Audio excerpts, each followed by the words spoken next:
채우기 핸들을 이용해서 수식을 오른쪽으로 복사를 하면 이번에는 제대로 결과가 표시되죠. 이 수식을 아래로 복사를 해서 집계표를 완성을 해줍니다.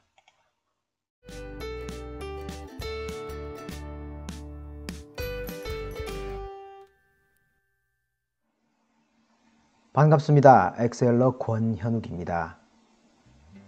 엑셀을 이용해서 집계표를 만드는 방법에는 여러 가지가 있습니다. 피벗 테이블을 사용할 수도 있고 파워 쿼리로도 가능합니다. 이번 시간에는 함수를 이용해서 좀 더 직관적이고 편리하게 집계표를 만들어 보겠습니다. 엑셀이 기본 함수 딱 2개만 알면 됩니다. 예제 파일을 보면 여러 개의 시트가 있습니다.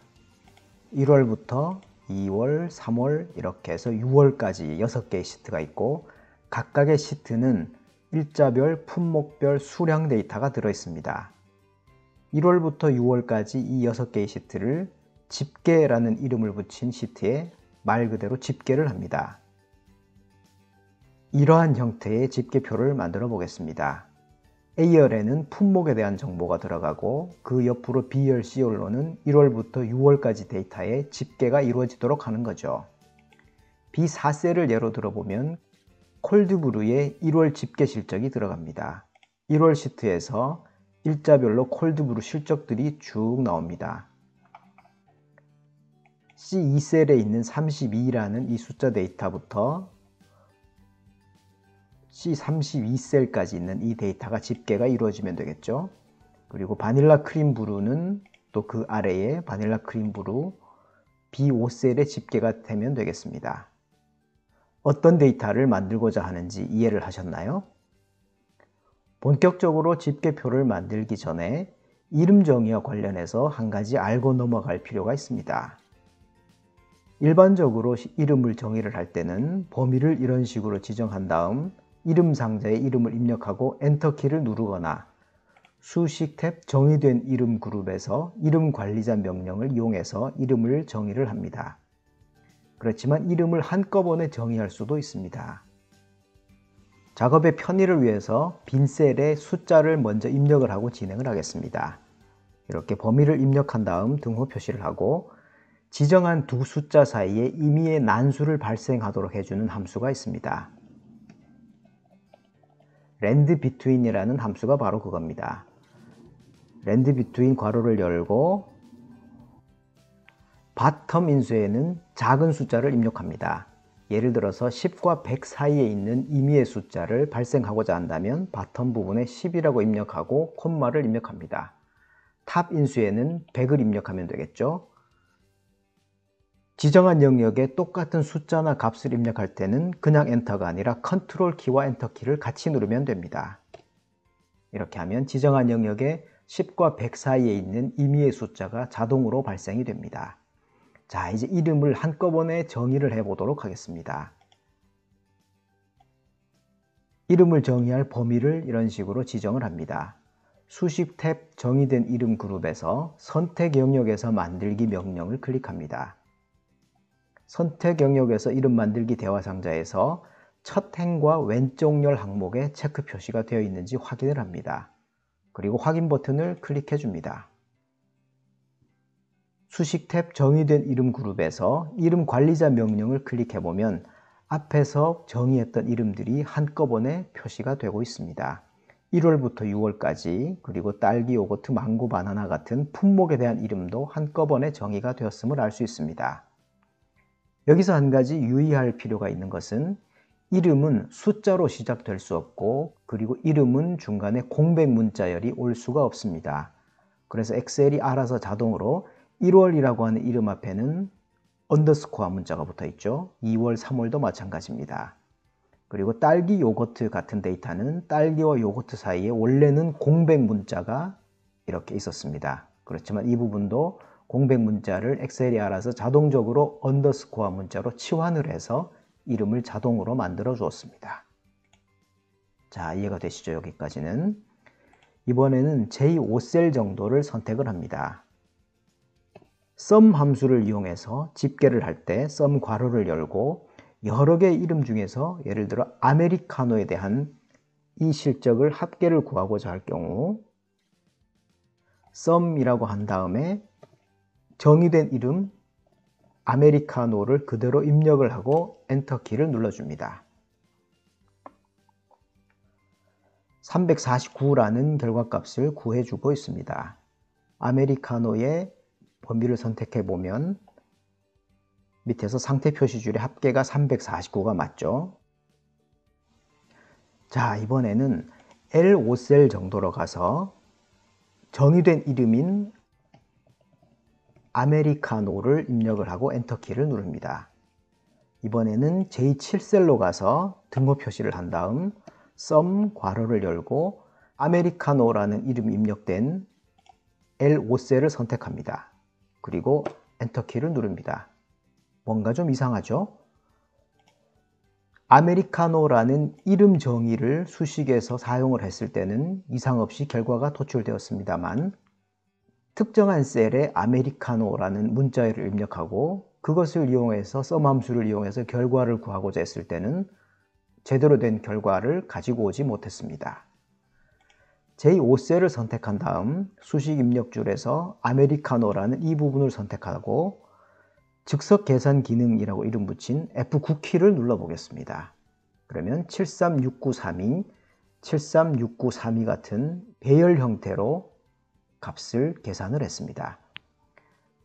ESC 키를 누르고 J7셀을 선택한 다음 L5 이 부분을 선택하고 F9키를 눌러 보겠습니다. 인용부 안에 아메리카노라는 문자열 형태로 들어가 있습니다.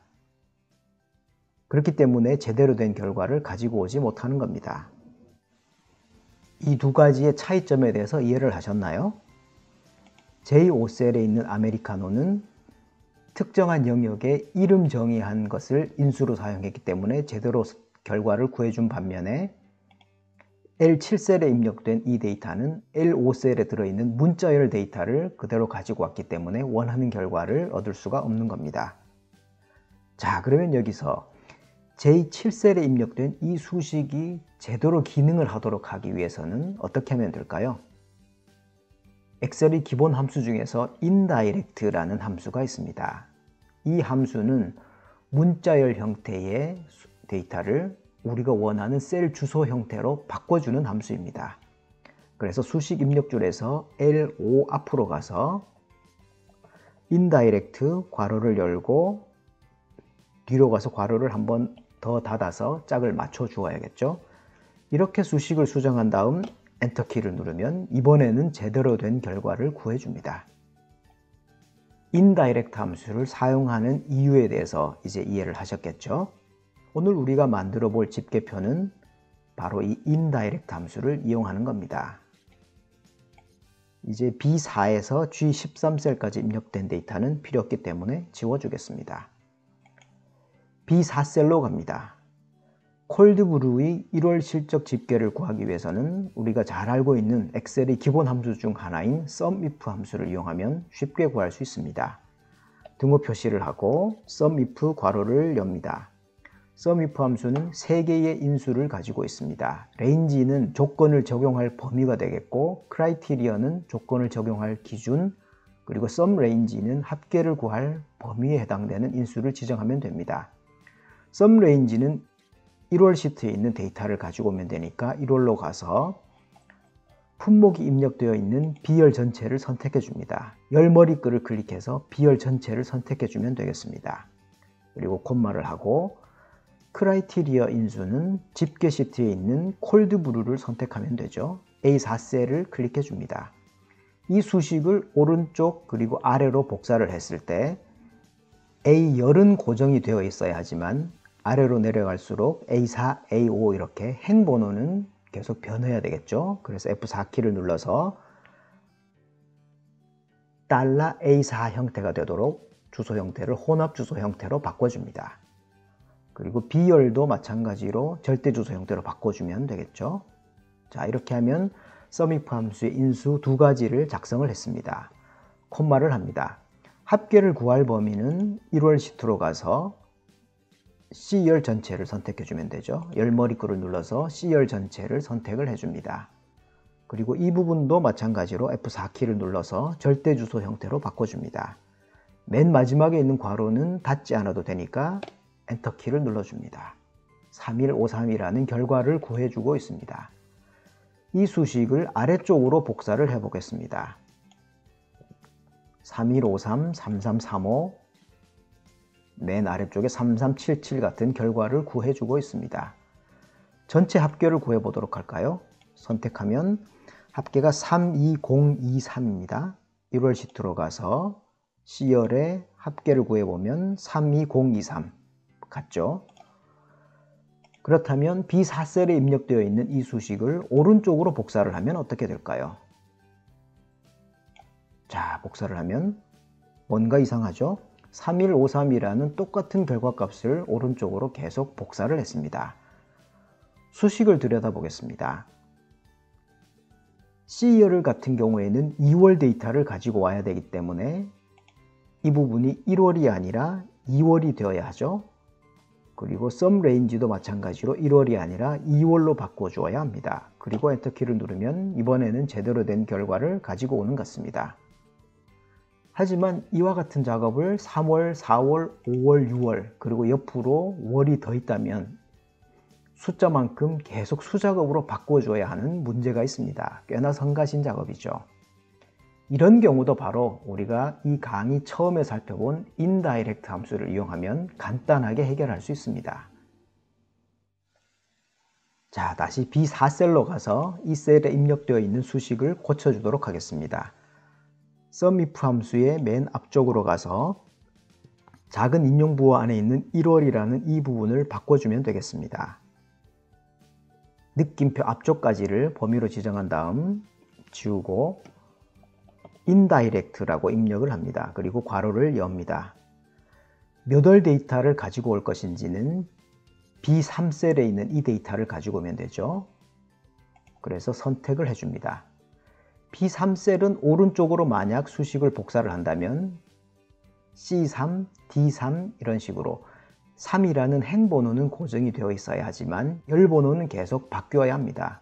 그래서 F4키를 몇 번 눌러서 B$3 형태가 되도록 만들어줍니다.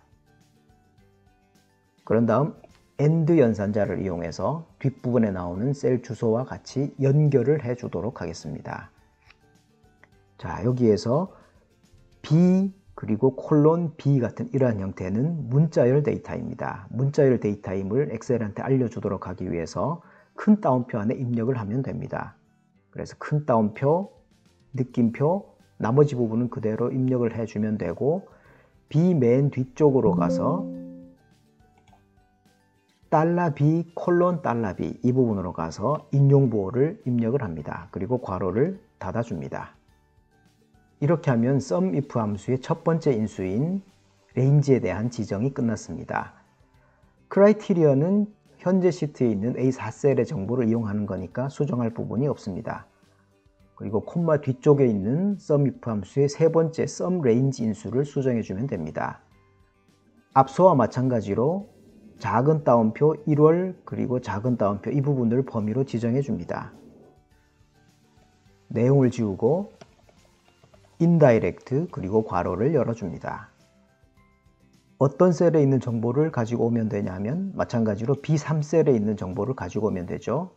그리고 이 B3셀은 수식을 오른쪽으로 복사를 했을 때 C3, D3 이렇게 행번호는 고정이 되어야 하고 열번호는 계속 바뀌어야 하기 때문에 F4키를 몇 번 눌러서 B$3 형태가 되도록 주소를 바꿔줍니다. 그런 다음 AND 연산자를 이용해서 뒷부분과 연결을 해주겠습니다. 큰 따옴표를 하고 C 콜론 그리고 C 뒷부분으로 가서 인용부호를 닫아주면 되겠습니다. 그리고 indirect에 대한 괄호를 닫았고 SUMIF에 대한 괄호도 닫기 위해서 괄호를 한 쌍 더 입력을 해주면 됩니다. 이렇게 입력하고 엔터키를 눌러주겠습니다. 이 수식을 아래로 복사를 하면 이전과 마찬가지 결과의 변동이 없죠.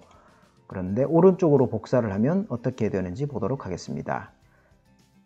채우기 핸들을 이용해서 수식을 오른쪽으로 복사를 하면 조금 전에는 3153이라는 같은 결과만 계속 표시가 되었지만 이번에는 제대로 결과가 표시되죠. 이 수식을 아래로 복사를 해서 집계표를 완성을 해줍니다. 우리가 자주 사용하는 SUMIF 함수와 그리고 엑셀의 기본 함수인 인다이렉트 함수를 이용해서 아주 비교적 간단하게 엑셀 집계표를 만들어 보았습니다. 오늘 배운 주요 내용에 대해 정리를 해보겠습니다. 이번 시간에는 엑셀로 집계표를 만드는 방법에 대해 알아보았습니다. 흔히 사용하는 SUMIF 함수와 인다이렉트 함수를 이용해서 해결을 해보았습니다.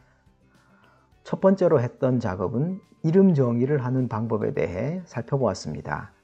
일반적으로 하는 이름 정의 이외에 범위를 지정한 다음 한꺼번에 여러 개의 이름을 만들 수가 있었죠. 선택 영역에서 만들기라는 명령을 이용하면 가능했습니다. 이름을 작성을 할 때는 숫자가 들어가거나 공백 문자가 들어갈 수가 없었죠. 만약에 문자열 중간에 그러한 특수 문자가 들어있다면 엑셀이 자동으로 알아서 언더스코어를 붙여준다는 사실을 알게 되었습니다. SUMIF 함수의 기본적인 사용 방법에 대해서도 알아보았습니다. 그리고 세 번째로는 SUMIF 함수만을 이용해서는 집계표를 만들기가 어려웠습니다.